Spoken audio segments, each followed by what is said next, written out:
Hey, Zach. Well, Hi, Mike. Welcome.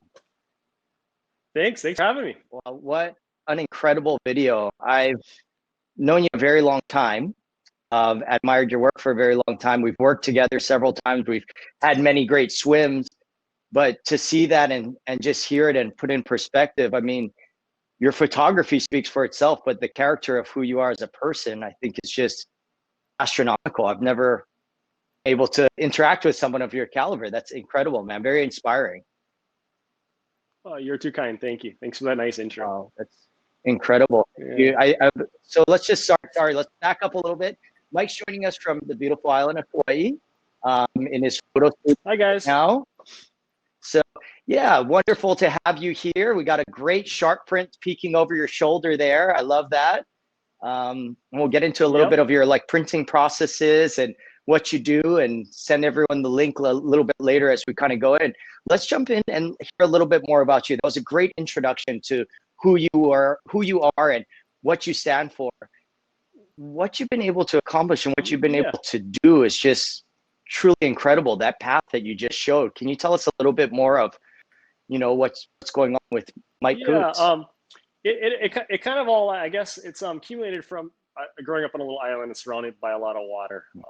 At a young age, I just absolutely loved the ocean, wanted to be a professional bodyboarder. And I guess you just start seeing connections with the ocean and everything in the ocean, and everything is just, it's got this interconnectivity that you mess up one thing and everything else sort of gets out of whack. And I think subconsciously as a kid, you start picking up on that. And as you get older and older, you're like, wow, there's so much more to it. And I lost my leg when I was 18, sort of as a video mentioned, to a tiger shark here on the west side. I was bodyboarding and didn't feel any pain or anything. It was just basically, I just felt a lot of pressure. Like maybe three of you were sitting on my legs, and got back on my board, and I'd stuck my hand in its mouth to try to get my legs out, and I split my hand open. I had no idea about my leg injury, and I just looked at my hand and I saw blood and guts, and I was like, I better get in fast. And I paddled in, and my right leg started doing like a spasm, and I looked over my shoulder because when you're surfing, or paddling in a prone position, and thought it was the shark finishing me off, and it wasn't that. It was my leg totally severed off.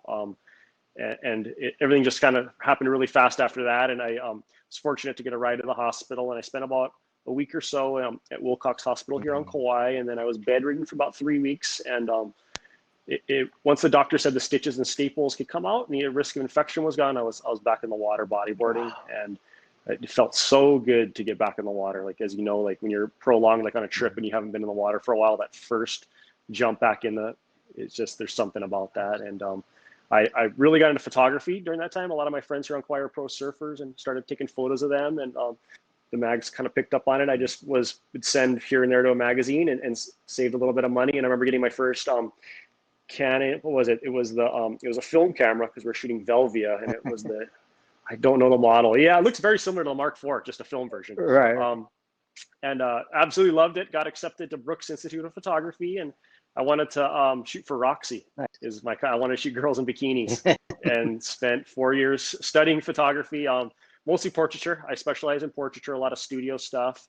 Probably some of the funnest 4 years of my life, and we had really good professors, and just being surrounded by such incredibly talented, passionate photographers.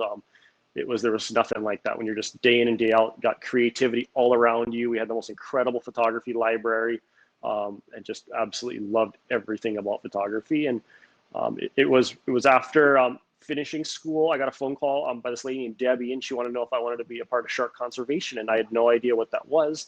Absolutely nothing. And she's like, don't worry, there's a documentary on YouTube called Shark Water by Rob Stewart. I watched that, and it literally changed my life. Wow. It was one of those defining moments, almost more so than the shark attack. Just watching that film, it was absolutely blown away, and I felt really compelled to help. And we had some bills going through the U.S. Senate, and we also had some bills here in Hawaii, and I've sort of piggybacked with scientists, and I guess became a lobbyist, and talked about why we need sharks in our oceans, and told senators in the U.S. Capitol a good shark story, and we were able to get these bills signed and passed. And it was pretty cool to see the political process of that. And I really I was still shooting a lot of people, and at the time I met you, we started Quicksilver stuff and a lot of surf photography. And I got invited on a trip to Guadalupe, and I think it was the second GoPro, and I didn't even think of bringing my good camera. I was just like, I'm just gonna bring this little GoPro. It's light, easy to pack. And went underwater and saw a great white right away, and my life changed right then and there. And took a couple GoPro shots, and as soon as I got home from that trip, I was like, I got to do this again. And ever since then, it's just been steamrolling, and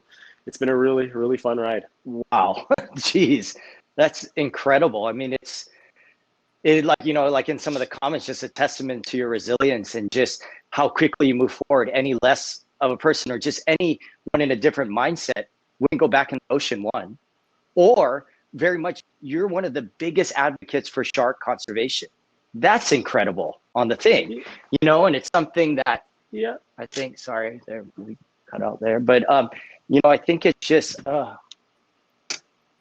know, so. no, but Zach, you know, it's like, as you know, the ocean just gives us so much, and how many incredible experiences and like fun times, and gives us our health and our mental happiness. It's like anything you can do to repay that debt, or I don't know. I feel forever indebted by just what Mother Nature and what our oceans have given all of us. Yeah, absolutely. That's still very inspiring. Thank you, Mike. Let's start up and check out some of your photos. If we can start that slideshow up of Mike's. Okay. And we could talk. I mean, there's no holding you back or stopping you. This is a GoPro shot, right, Mike? This is, yeah. And I'm fortunate in like a situation like this. I've partnered with a prosthetic company out of Iceland, Osur, and they're very forward thinking, and they've been able to design some really innovative prosthetic feet. Prior to being with Osur, I had really crummy like rubber prosthetics, and there's no way I could do this. Yeah. There's you couldn't even turn the surfboard. Everything gets absorbed in that rubber, and it's very hard to surf. And once I got my first carbon foot, it was like I felt like I was Kelly Slater for the first time in my own way. But yeah, it's a testament to just the ingenious people in Iceland. Yeah. And I'm a very, very fortunate amputee that pretty much have the best of the best in sports prosthetics. Yeah. And this is a custom surfing prosthetic. I went on a snowboarding trip, and one of the snowboard instructors was like, why don't you, because I can turn my ankle in and out with an Allen wrench. And he's like, why don't you open up your stance a little bit and force it out? It's not really good for walking, but he's like, try it for snowboarding. And it opened up my stance. And I was like, wow, I should try this in surfing. So I would take an Allen wrench, put it in my board shorts, go out and tinker with it and find the right angle, tighten it down, go home. I'd like make markings, take pictures, I'd like a journal and what works and what doesn't. And it's pretty cool because prosthetic feet, they're in categories, and it's really based on your weight, and that's the flex of the carbon. The heavier you are, the less flexy it is. So what I do is I'd try different flex patterns, maybe not necessarily for my weight, but for how much flex I wanted, and different shoe sizes. I could go like, I'm a 10.5 shoe, but I could go to like a 12, or I go to a 7, see bigger, smaller feet. So it's kind of cool because you feel like you're doing a little bit of R&D and sort of pioneering adaptive surfing in a way. Wow, that's incredible. And you're still kind of tinkering with it and perfecting it and modifying. I'm sure with technology, it will be exponential too. But you're having a hand in helping others really benefit from this, from all that R&D. I mean, on a different level than many will ever reach with that, but still just incredible. Wow. Yeah, I'm very fortunate. Let's jump on to the next one there. Jeez. Is that home? So that's my beautiful home here on Kauai. Yeah, that's at home, and that's sunset hour. And I was there yesterday, and it's just, I don't know. To me, I've been there a million times, and it still feels like the first time. Just absolutely heaven on earth. Absolutely. Wow, these colors just are incredible. What did you shoot this with, Mike? That is with, it's a drone called Autel, an Autel drone. It's actually pretty indestructible. I hit a coconut tree that was, I think, like really high. I think fell on the ground and didn't even break a blade. Yeah, pretty incredible. But I've used a bunch of different drones, and they're just it's fun, and it's that area. It's a little difficult a lot of times because we have so many tour helicopters. But with COVID, the helicopters haven't been flying, so it's been nice because I'm really paranoid, and I will not fly in the daylight hour, like most times of the day, because the helicopters they stop about an hour before sunset, so that's when I'll go up and fly. Best time of the day. There's just so many helicopters. Otherwise, yeah, the best time of day, so it works out. Yeah, the color range here is just incredible. I love it. Let's go. Jump over. Thank you. Oh, I love this series of yours that you've shot. The way that you're using and utilizing light and the water in this way is just incredible. Again, I assume this is Kauai. Thank you. That is, and that's at the 500 f4, and I've got a 1.4 extender. You kind of, what I'll do is I'll sort of find an area where the waves are exploding. I'll sort of preset my focus because there's just so much happening. kind of set my focus on the lens, and I'll turn it to manual. And I'm sure I could do the auto focus lock and all that, but it's just a little easier because I usually handhold this. It sounds weird. I don't use a tripod too much. And I'll maybe put it on my knee sometimes if I'm sitting down, but I handhold it. It's pretty amazing handheld, the 500. A lot of people don't really know that, but yeah, you can handhold it. It's a beast. It's incredible. And sort of just wait for the moment. Yeah, just wait for the moment and just fire away. Wow. You know what I've been actually getting to try out and play with is the new R6 with the 600 and the 800. They're F11. I saw that you did that. Oh, the Waikiki shot. Yeah. I saw that. Yeah. Mike, wait till you get your hands on that. Holding that handheld is incredible how small it is. Then I put like the doubler on it, and it was just still insanely stable and tap sharp.